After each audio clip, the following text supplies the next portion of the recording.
Namaskaram. Hi, Michael, Ernesto, José. Today we'll have a short question that says, to what extent would it be advisable for an aspirant who has a negative state of mind and a flood of thoughts to propose some development of vipassana meditation and strengthening of his witnessing position before putting self-inquiry first if he's barely able to attend to himself?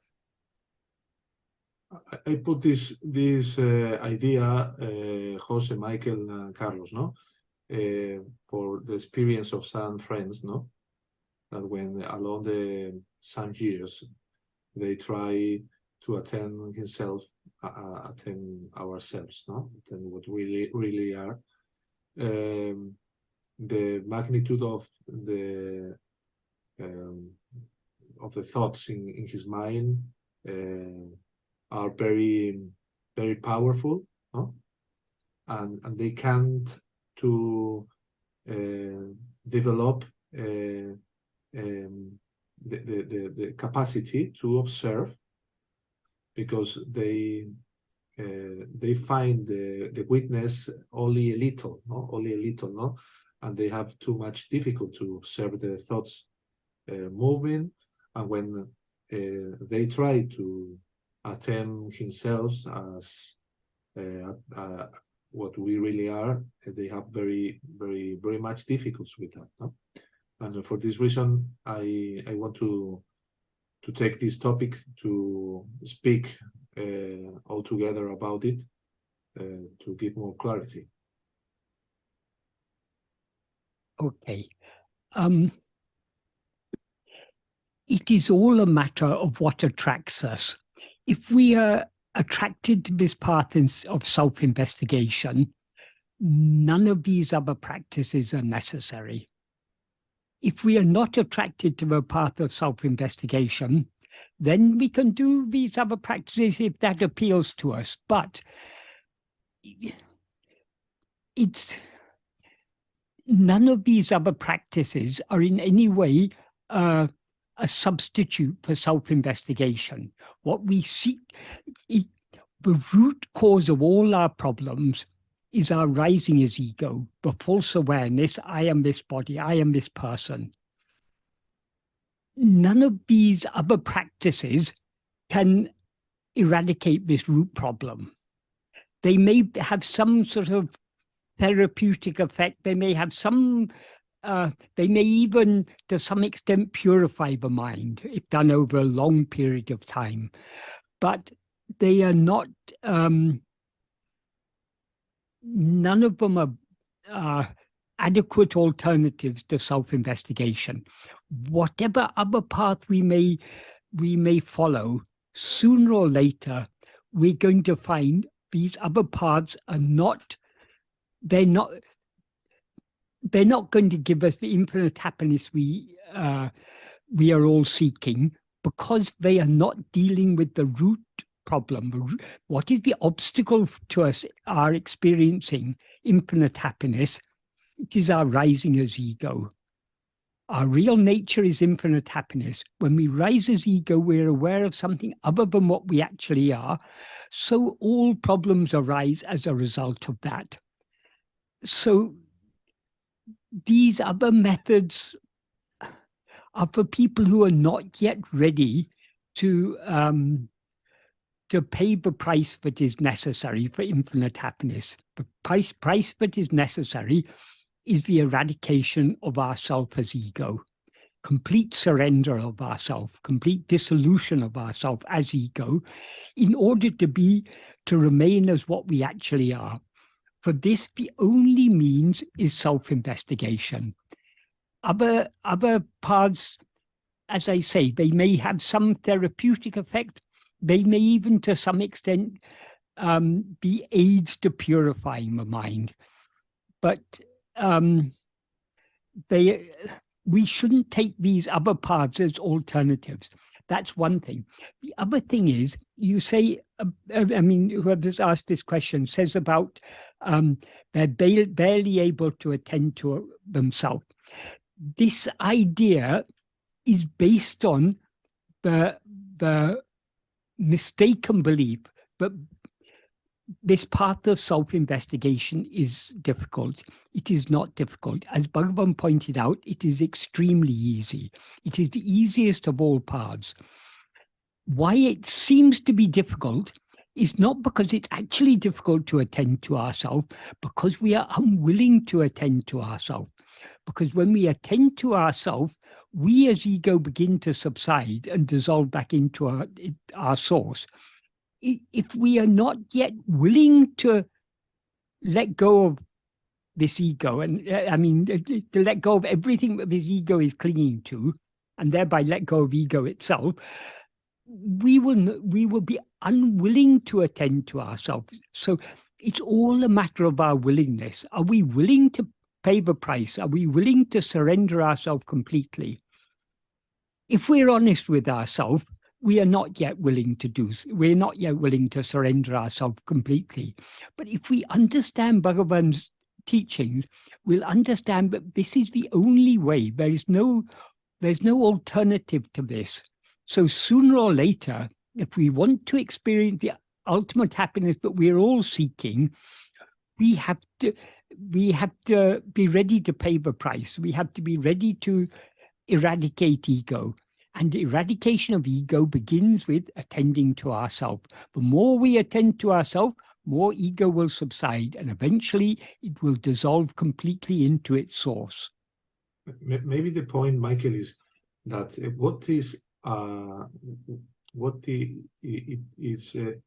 you are very really attractive to this method, no, to this practice of Atma-vichara. What is a person that is really, really interesting or really attractive to this, no? Because too many people think, I want this method, and I feel that it is the final practice, no? Yes. And I feel in myself like a magnet, no, that attracts me to that. But at the moment of the practice, they don't feel the same, because they have this problem that when they try to attend himself, attend ourselves, that what we really are, the power of their vasanas, the movement of the breaths in the mind are very powerful.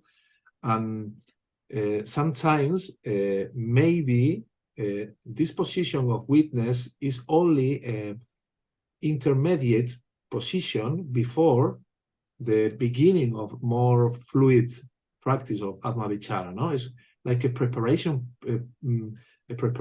no? Because if this person can't to observe the mind, no, to observe the breaths, the thoughts, and when they try to attend himself and have this difficult, because the power of the vasanas go outside, and they try a little, and after 2 years, no changes in that, maybe is a good recommendation to try to to stay in this position, to know what is the sat-chit, no, the awareness, what we really are, and try to don't identify with the thoughts, like a intermediate step, no?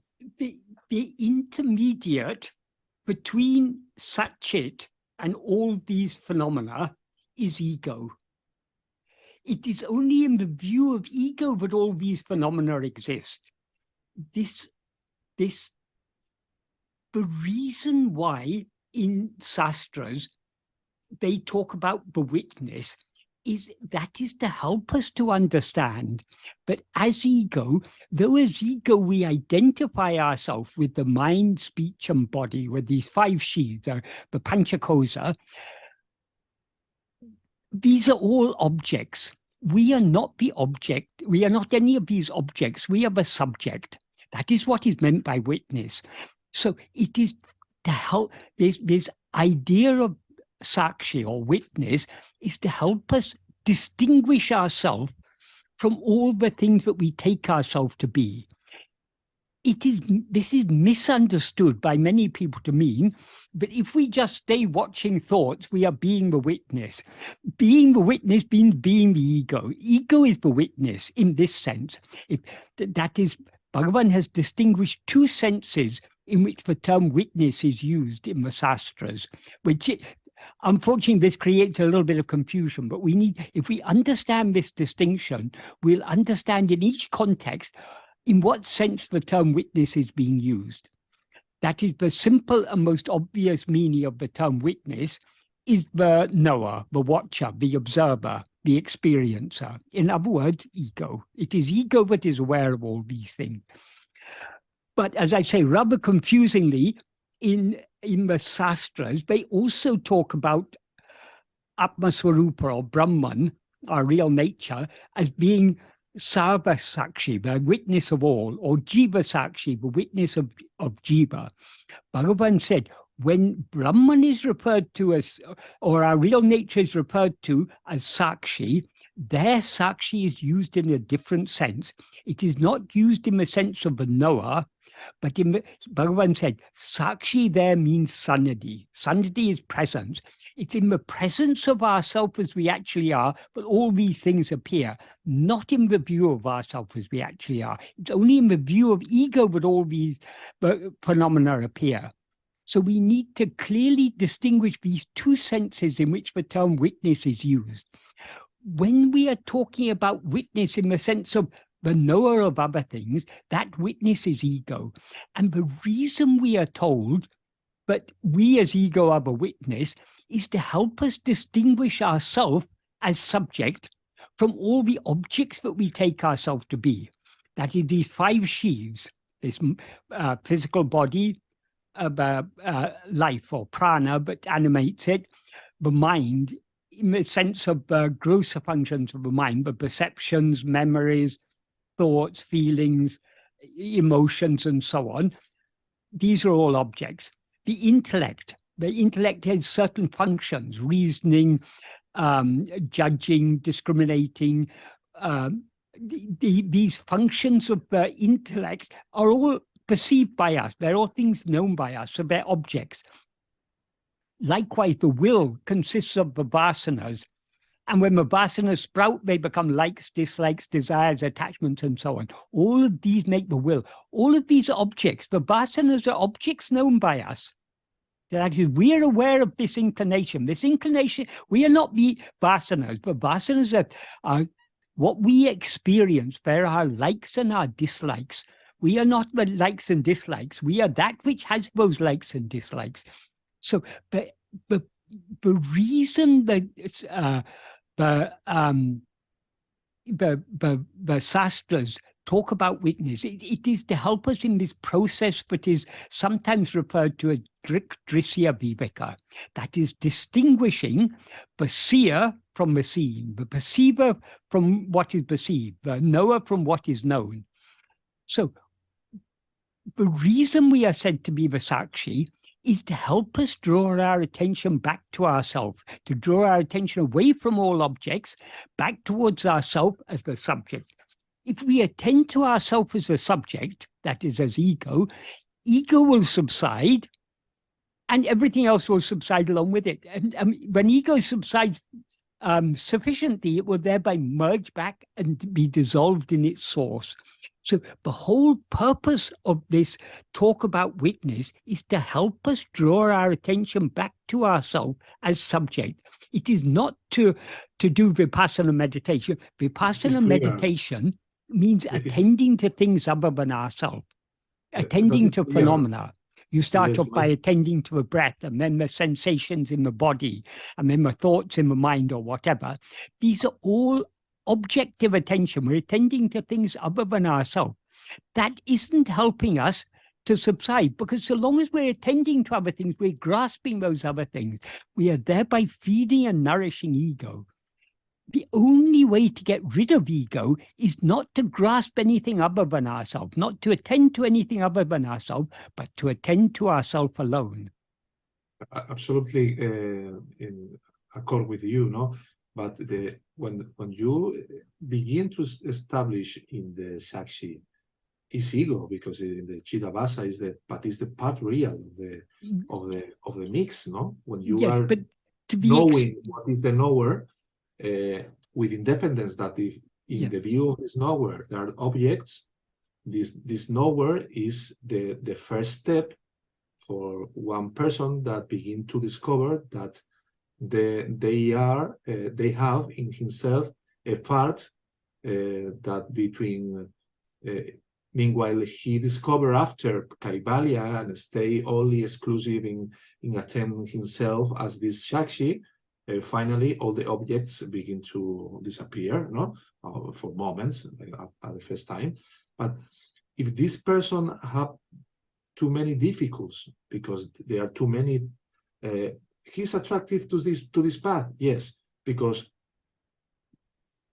feel that is the last solution, the final solution, the direct path, all of that. But when he tried or she tried to attend himself, the power of the vasanas, no, the ego creating these vasanas, take his attention outside and begin to identification with all these objects.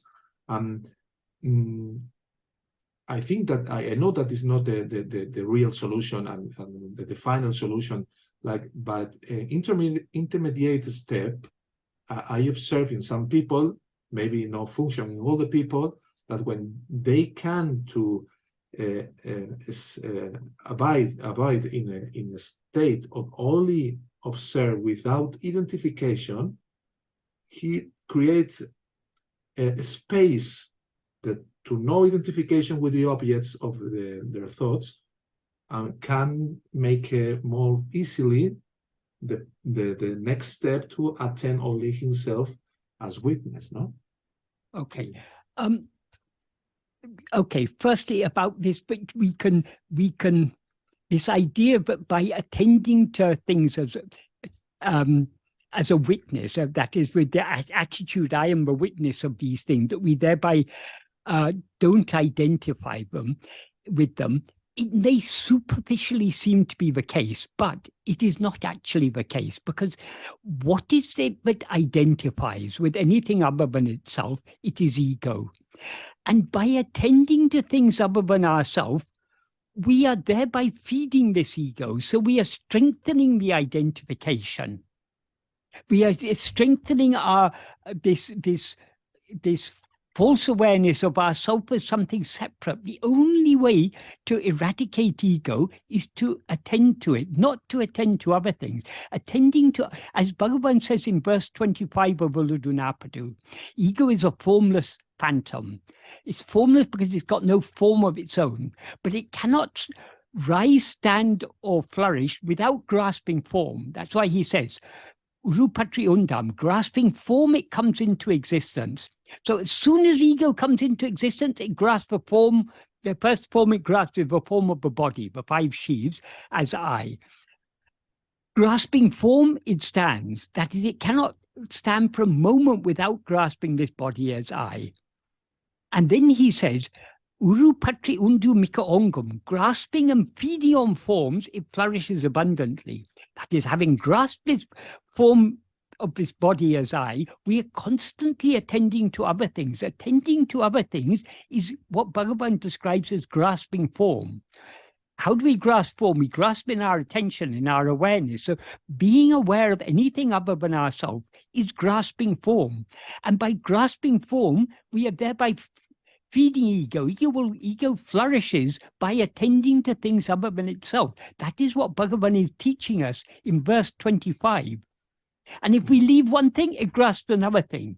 But so if we want to get rid of ego, the only way is to investigate it. That's why he says, Taidinal otum piticum. If sought, it takes flight. If we attend to anything other than ourselves, we are feeding and nourishing ego.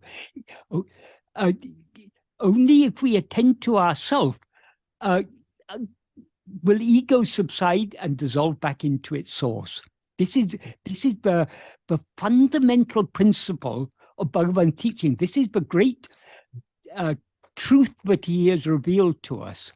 So if we understand this verse 25, we will understand that trying to be the witness or to practice vipassana meditation, I don't say that at some surface level, these things may have some benefit, but they're not dealing with the problem. The problem is ego. And the only way to deal with, in fact, they're nourishing ego. Attending to anything other than ourselves is nourishing ego. The only way to, if we are serious that we want to eradicate ego, we must try to attend to ourselves.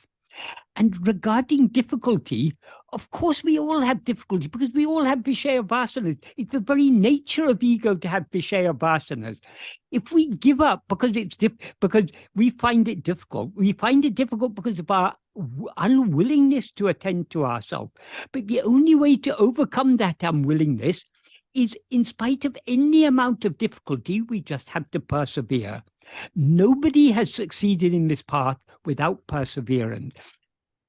It doesn't even matter if we seem to be constantly failing. So long as we are persevering in trying, we're moving in the right direction. So however many times Bhagavan says in Nana, however many thoughts rise, so what?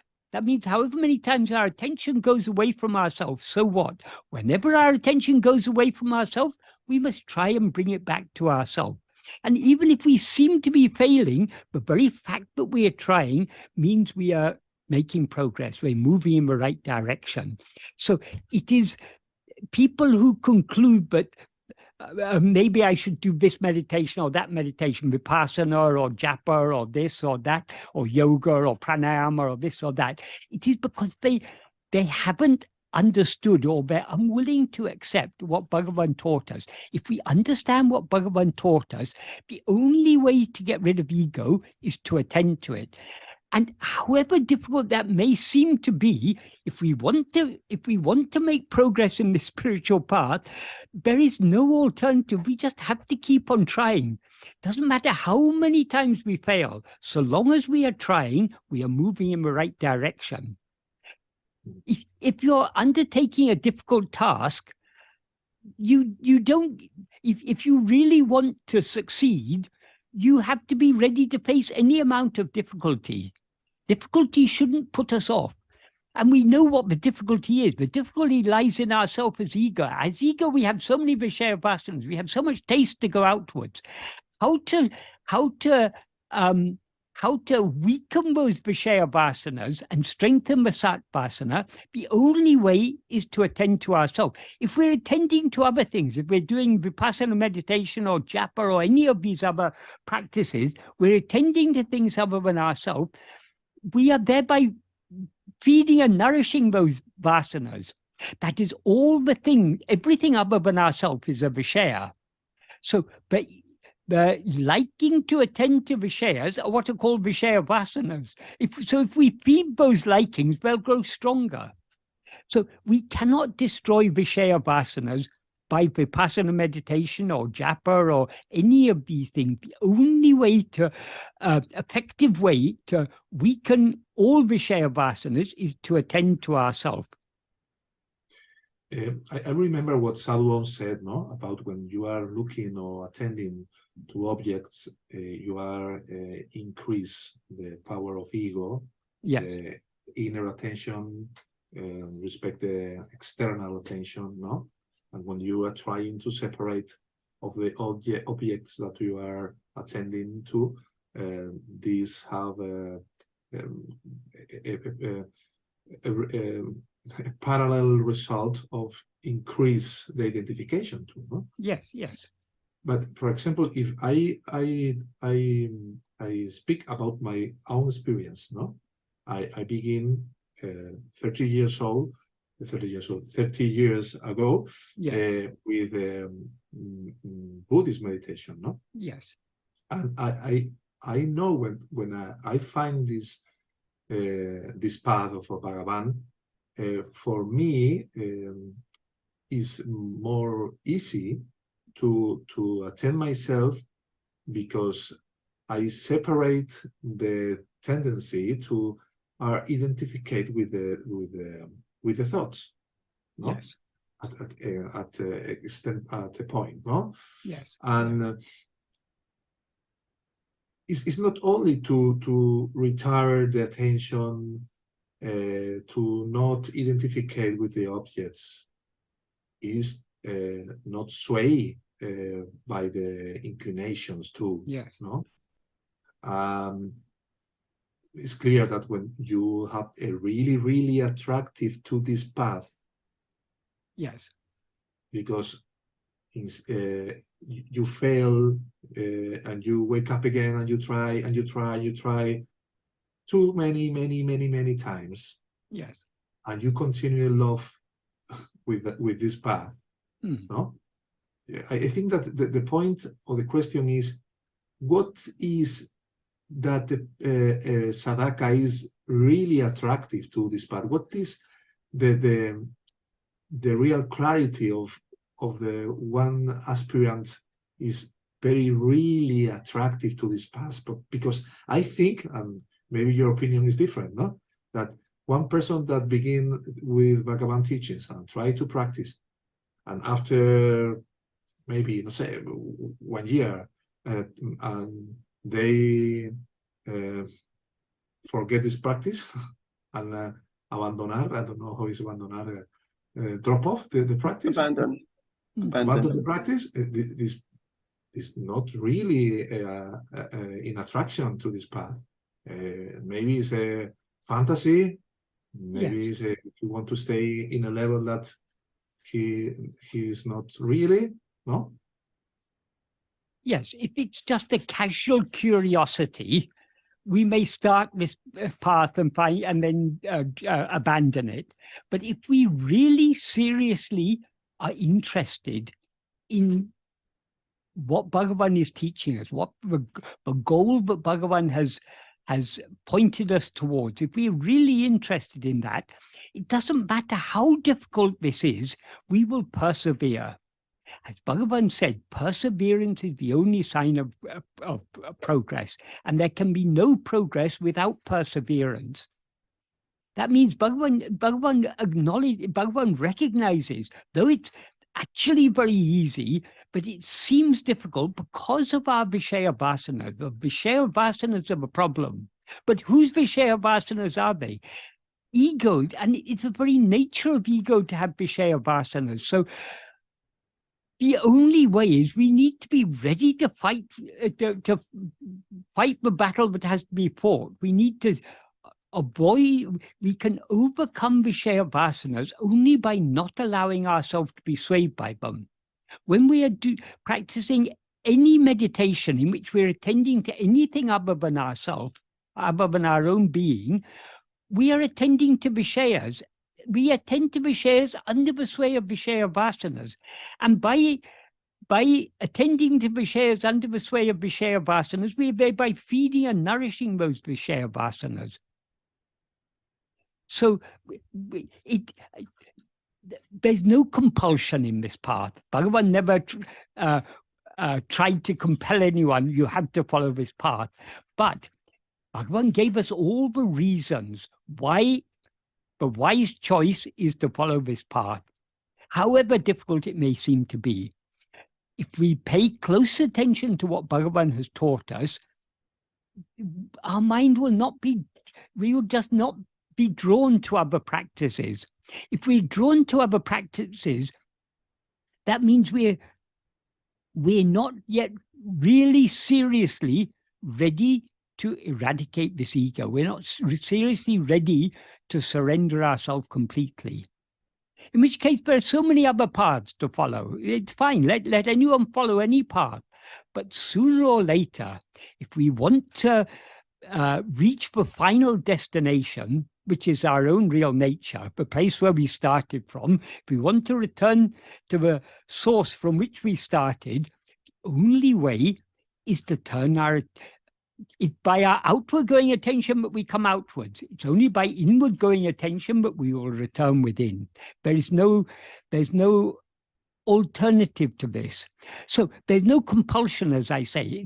Everyone is free to follow whatever they want. But if people ask us about this, people say, I like to follow this path, but I find it very difficult. we just have to tell them, yes, of course it's difficult. Of course it seems difficult, that is. It's not actually difficult. It seems difficult because of our Vishaya vasanas. We all face this same problem. It's there for everyone. Anyone who's following this path, we're following this path precisely because we've risen as ego. And as ego, we have Vishaya vasanas to a greater or lesser extent. So the only way to overcome the Vishaya vasanas and thereby eventually to eradicate ego is to try more and more and more to attend to ourselves. If we think, oh, if I do this, it will help. If I do that, it will help. We are just allowing ourselves to be, we are deluding ourselves, thinking that this or that is going to help. The only thing that will help is to persevere in the practice. This is what we learn. If we read Bhagavan's teachings carefully, this is what we learn from Bhagavan's teachings. People say, oh, but in talks, Bhagavan says, when someone asks about japa, Bhagavan says, yes, you can also do japa. Of course, Bhagavan says that, because if people aren't willing to follow this path, Bhagavan's not going to try and compel them, because they, when the court asked Bhagavan why money is accepted by the ashram in his name, Bhagavan said, I don't want to, I told them not to collect money in my name. They don't listen to me. I don't like to give ineffective advice, so I keep quiet.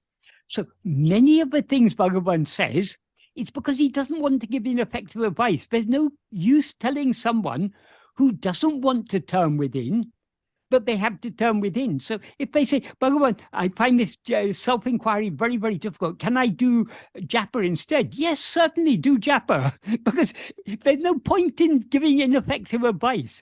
They want to do japa, let them do japa.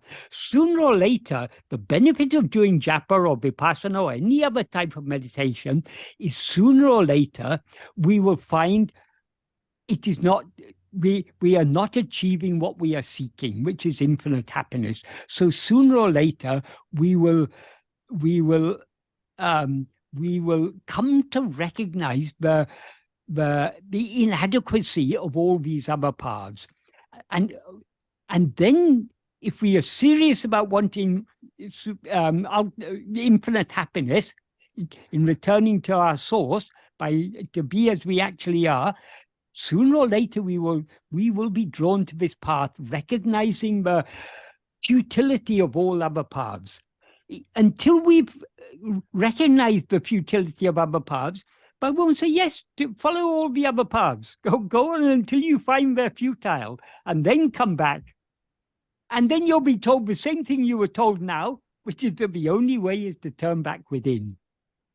The question is that the real arrive to the clarity, absolutely clarity of the futility of all of the other paths, no? Yes.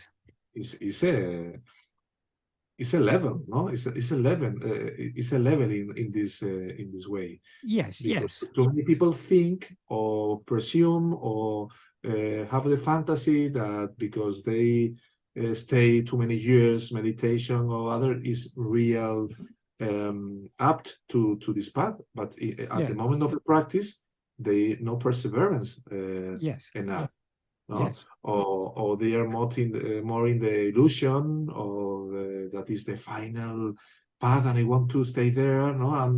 And are the privilege of some little people that wants to the moksha, no? But at the real practice, they are not with the disposition, the real attitude to this path, no? Yeah. Well, I mean, we can't answer for others. We can only say, if we want to follow this, if we are serious about wanting to experience infinite happiness, we have to recognize that the obstacle to our experiencing infinite happiness, which is our own real nature, is our rising as ego. So we have to recognize that the price we have to pay sooner or later is annihilation of ego. And the only means to annihilate ego is to turn within. Because so we can tell that to others, whether they accept it or not, that's up to them. I mean, it's not, we are not here to if people ask us about Bhagavan's teachings, we should say, but we should tell what Bhagavan's teachings actually are. Whether those other people want to accept that or not is entirely up to them. We are not here to force anything. We are not. Everyone is free to believe whatever they want to believe. They're free to do whatever they want to do. Because we used to say, this path seems to be difficult, but yes, exactly. It will always seem difficult so long as we have strong Vishaya vasanas. And we're all in that position. We all have strong Vishaya vasanas. That's why we haven't yet surrendered ourselves. So this path will seem difficult up to the end. That is, but we'll be constantly swimming against the current of these Vishaya vasanas, the outward pulling flow of Vishaya vasanas. We have to swim against that. And so it will always seem to be difficult, though the truth is it's actually very easy. Yes, it's easy truth, because but all we have to do is just be as we actually are without rising as ego. But Michael, but in the view of the people that is not really prepared, no, really attractive to practice really. Yes. From his view, is not seems to be difficult. It's very difficult, no? His perspective is that, no? This is very difficult, no? And maybe you say, only seems, yes, because from the point of view of what we really are, this is the most simple.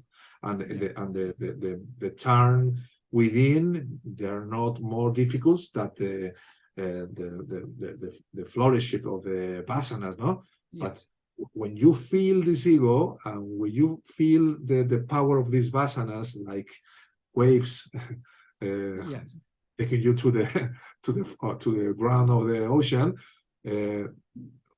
from this point of view of the Saraka, is not seems to be is very difficult. No? That's why I say we can. If people ask us, we can say what Bhagavan has taught. It's up to people to think carefully about what Bhagavan has taught and to decide for themselves whether they're ready to accept it. If they're ready to accept it, then their only way is to put this into practice. The more we put it into practice, the stronger our conviction will become, because we can see the efficacy of this path. We can see that by attending to ourselves, if we want to stop the rising of ego, by attending to ourselves, we can see that ego is beginning to subside. Not that ego is an object, but we actually see, but we can know it in ourselves. But to the extent to which we attend to other things, we rise. To the extent to which we attend to ourselves, we thereby subside. We can see that from our own experience in the practice. So it becomes clearer and clearer to us the more we put it into practice. So the conviction becomes stronger.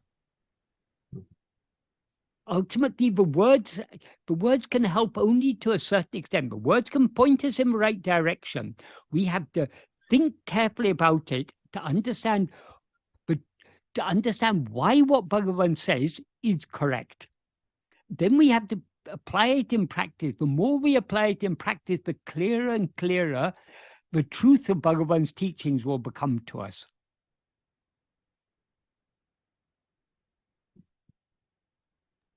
And also, maybe this path seems so difficult to us also because it's the ultimate path, and it's the price to be paid here is the highest price. Exactly. In other practices like vipassana, for example, I don't know, maybe your goal is to quiet your mind, to quiet your thoughts, to have more peace of mind, and that's no threat to ego in a sense. No, I mean, I can volunteer to have a more peaceful ego or a more socialized mind, and so on. Yes, so we need it requires ultimate perseverance. Yes, ultimate. To achieve any worldly objective, it requires a certain amount of dedication. If you want to be a doctor, you have to study hard and pass the exams. If you want to be a politician, you have to become popular with people. If you want to be an academic, you have to study, you have to pass your exams and everything. If you want to be a an industrialist, to make lots of money in business or something. You have to work hard at it. So to achieve anything, you have to, it requires a certain amount of dedication. So when ordinary things in life, these ordinary, mundane, trivial, transient goals, that is, whatever we achieve in this life, it's not going to last long. We don't know how long this body is going to last. All that we achieve in this life will will be rendered to nothing when this body dies. However famous, however rich, however powerful, however learned, whatever we may achieve, it's all just passing dream. So, but we strive so much for these transient things, but we're not ready to put in a little bit of effort that is necessary in order to achieve the ultimate and eternal goal of infinite happiness, by being as we actually are. So when all these ordinary things, we don't complain. If we want to be rich, we don't complain. Oh, it's very difficult becoming rich. It's very difficult. I have to work hard. And people who want to become rich, they are ready to put in any amount of effort to become rich. People who are interested in any subject, whether it's science or philosophy or history or geography or whatever it may be, and someone who is passionately interested in a subject, they don't say, oh, it's very difficult learning all this. I have to read so many books. I have to attend so many lectures. I have to watch so many YouTube channels. Oh, it's too difficult. That means if they think it's difficult, they're not really interested in that. If we are interested in knowing who am I, no amount of difficulty will put us off. If we put off by a little bit of difficulty, it means we don't seriously want to know who am I. It's as simple as that. That's why, as Bhagavan said, bhakti is the mother of jnana. It's all down to what we want. Bhakti means love. Do we love to know and to be what we actually are? Do we love to surrender ourselves completely or not? If we truly love to surrender ourselves and thereby to know and to be what we actually are, no amount of difficulty will deter us. If we are deterred by a little difficulty, it means we are not really serious in our love to know and to be what we actually are. So it's all a matter of love. It's all a matter of how much we actually want this. How are we ready to pay the price? In a sense, it's also like sometimes I tell some of my students, ask me like, can you learn Spanish in 4 or 5 months? And I usually tell them that it depends on what you are ready to put into it. I mean, if you can, exactly. You are ready to study outside of class and speak with people and all of that. Anything, you see the difference very clearly. Someone who goes to class and does nothing else, and closes the book, and the other people who after class they continue doing things and talking to people and find. So I mean, it's different. It's sort of a part of a different nature, obviously. Yeah, it's not. But the motivation and the love or interest, as you say, it's. As with everything in life, you get out of it what you put into it. If you want to learn a language, you have to put all your effort into it. You have to put all your interest into it. You need to be ready to read books, listen to recordings, attend classes, whatever it is, speak to people whose native tongue it is, whatever be the means. You need to put in the effort. The amount of effort you put in is the amount of reward you get out of it. But we want this ultimate goal without being willing to put in the necessary effort. So we say, oh, it's difficult. Mm-hmm. Sure, it's difficult, but so what? If something is worth undertaking, if something is worthwhile, we will not be deterred by difficulty. If we're deterred by difficulty, that means we really don't think it's worthwhile.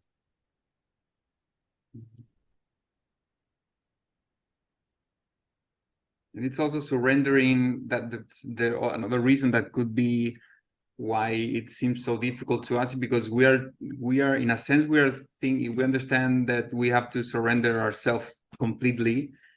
It's as we think from the standpoint of ego that we have to surrender what we truly are, even though we are not that. Yeah. But it seems to us that it's what now seems to be ourselves. We are in practice, when we try and put this into practice, we find we are not even willing to let go of these thoughts. We're not willing to let go of anything other than ourselves. We continue wanting to grasp them. So we say, Bhagavan once said, everyone who comes here says they come only for moksha. But if I show a small sample of moksha, all the crows will fly away and I'll be left sitting here alone. Turning our attention within is that small sample of moksha. To the extent to which we attend to ourselves and thereby let go of all other things and hold on to ourselves alone, that is the sample of moksha. Are we ready? Are we ready to let go of everything entirely and to remain eternally just as pure being, or not? The test of our willingness to surrender ourselves is our willingness to turn our attention within and to hold on firmly to self-attentiveness. If we're honest with ourselves, we are lacking, we are severely lacking in that willingness, in that love. Doesn't matter. Yes, we need to recognize our lack of willingness, our lack of love. But how do we, okay, so I lack the sufficient love. What am I to do about it? The only way is to practice.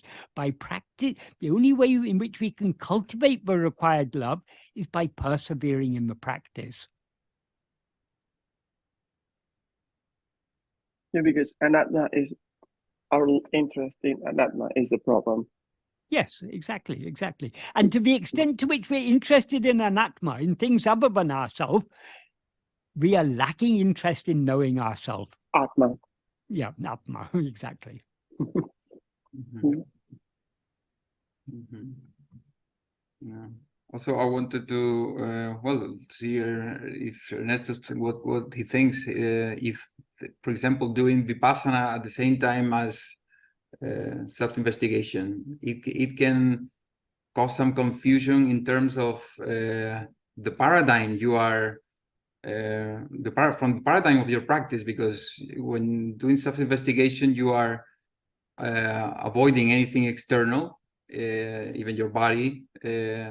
And when doing vipassana, you're seeing your practice from another standpoint. Like you have to accept that you're going to be swayed by vasanas. You're looking exactly the opposite direction. Yeah, like it could create confusion in some sense, like mixing. Or if you say you want to see the sun and then turn your back on the sun, it's not going to enable you to see the sun. You need to turn around and look at the sun. Likewise, you have a choice. Either we look outwards or we look inwards. Outwards means towards things other than ourselves. Inwards means towards ourselves alone. There's no compromise between the two. Yes, but I think that something is the indication, no, of what is the most effective direction. And other thing is what finally occurs in the personal process of each people. No? Some peoples begin to practice Zen, for example, and stay 10 years observing the void, thinking that this void is the stay in Sahaya, and after of that, discover that if you are looking or seeing something, including void, this is ego, no? Who is seeing. And what I meant when I want to explain or to explain myself is finally we don't know how is going the process inner of each people, no? Maybe to discover the motivation, the real motivation to only attend himself Yes. is passing for this different path of mixing combinations until they discover that they feel the real motivation to only attend himself. Yes, I mean, people will follow whatever interests them, whatever appeals to them. But sooner or later, whatever they may follow, sooner or later,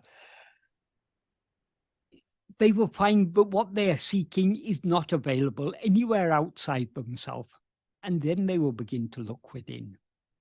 We need to be willing to accept that, or we need to be willing to recognize that what we have been seeking all this time does not exist outside ourselves. It exists in ourselves as ourselves. Until we are willing to accept that, we will continue making effort outwardly.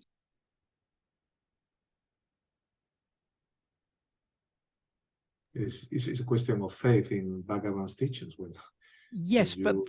faith doesn't mean just in the sense faith. that people usually talk about faith of some leap in the dark, some blind faith or anything. It is not. True faith, true spiritual faith is clarity of mind.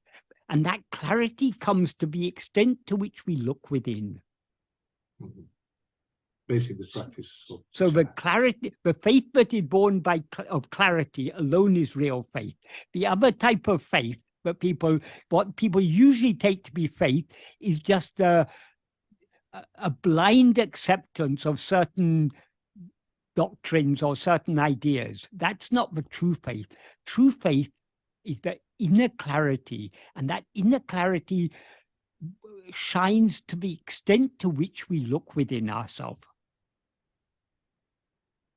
That is what is meant by the Sanskrit word Shraddha. Shraddha means faith in that sense. It may be understood by many people in the ordinary sense of believing something, but that is not the real. It's the inner clarity alone is the true meaning of Shraddha. To the extent to which that inner clarity is there, we will recognize the truth of Bhagavan's teachings. It's not just a matter of believing, it's a matter of recognizing. Yes. Clearly recognizing, clearly seeing, yes, this is the truth.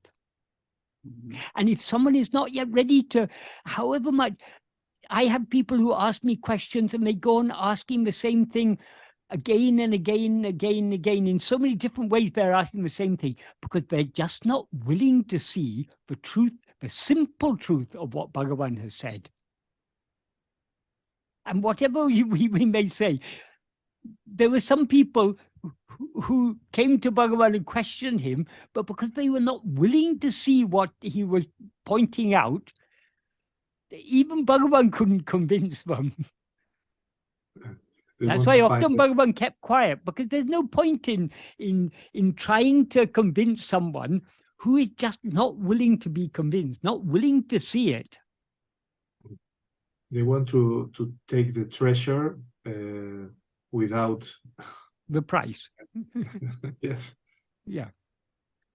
It's like I feel like the ego, we as ego, not wanting to do this. It's like a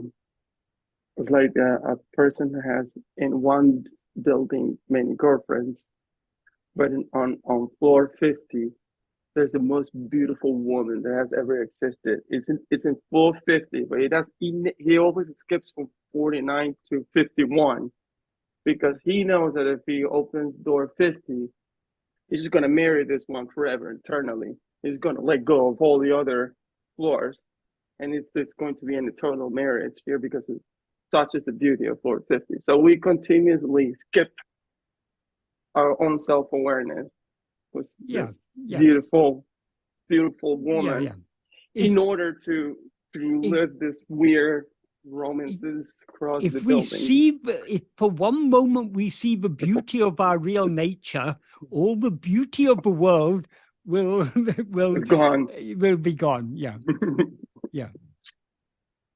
Because we're not willing to let go of this world, we are not willing to look within ourselves. Because if we look within ourselves, ego, the one who sees the world, one who sustains the appearance of the world, will go. So that's why Bhagavan says in verse 26 of Uludinapatu, if ego comes into existence, everything comes into existence. If ego doesn't exist, everything doesn't exist. Ego itself is everything. Therefore, investigating what it is giving up everything. That is, if we investigate this ego, ego will cease to exist. And when ego doesn't exist, everything doesn't exist. So we need to be willing to give up everything. That is the price to be paid. Everything includes ourselves as ego. All needs to go. We can give up everything else only when we give up this ego. So long as ego is there, everything else is there. So it's a matter of, are we willing to pay the price? No, the truth is we are not yet willing to pay the price, but are we at least willing to become willing to pay the price? Right. All our sadhana is cultivating the willingness to pay the ultimate price. That's why so many years or lifetimes of this practice is necessary, until we need to continue practicing until we are willing to pay the price. Once we're willing to pay the price, it's over in a flash. Knowing ourselves doesn't take a long time. It's preparing ourselves to be willing to know ourselves that takes a long time. So we may have been following this for 10 years, 20 years, 30 years, 40 years, 50 years, even 90 years. Doesn't matter. We need to be ready to continue, even if it's for 100 lifetimes, doesn't matter. Until we are willing to surrender ourselves completely, as Bhagavan says, so long as the Vishaya vasanas exist in the mind, so long the investigation, who am I, is necessary. He says in the first sentence of the 11th paragraph of Nana. So that is, so long as the Vishaya vasanas is in the mind, means so long as we still have a taste to go outwards, we need to continue trying to turn within to see what we actually are. And that taste to go outwards is the very nature of ego. So this vichara is necessary so long as we continue to rise as ego.